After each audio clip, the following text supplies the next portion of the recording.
Magandang araw mga kwago. Ginamit nga natin ngayon si Lady Sun sa RG. Katapat natin si Direnji at Dong Huang. Ang lakas mambarako ng dalawang ito. Ayaw ibigay yung ibong adar na sa gilid, haha. Nagkatatluhan na nga sa parting ito. Parehas maalam mag-rotate ang mga mage. Kaso nagkamali si Pogi rito. Hindi na siya nakabak. Akala niya siguro lalaban pa yung mage nila. Round 2. Junglers naman ang bumaba para makipagdigmaan. Kaso nagkatikiman lang. Dito naman nagkainitan na dahil naligaw ng landas si ganat mo. Para kaming mga ninja rito.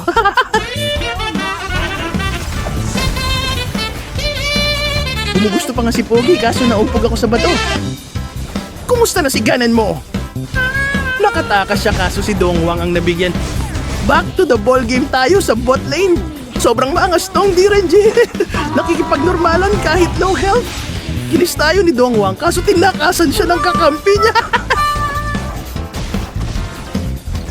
Ayun, kumain lang pala ng bunga ng bayabas sa likod ng tore. Bumalik pa talaga si Pogi. Nabigyan tuloy kayo? Kaso nasobrahan din tayo. Sa parteng ito nga ay napansin naming nagta-tyrant ang mga kalaban. Kaya digmaan na naman ang kinalabasan nito. Tyrant at Musashi sa 4 na hero. Good trade na to dahil makakapush kami.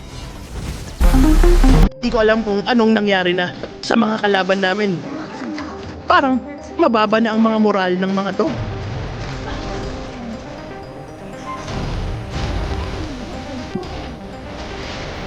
Baka nag-aaway-away na sila. Hindi na masyadong nag-iisip. Pasok na lang ng pasok. Siyempre, hindi na natin palalampasin yan. Baka mabaliktad pa eh.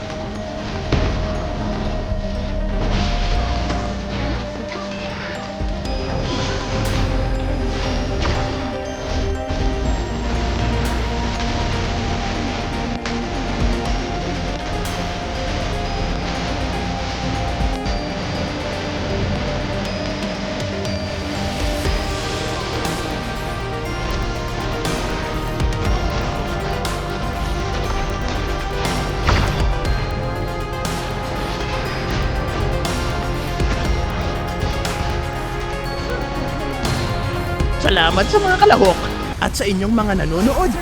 Hanggang sa muli mga kwago. Paalam!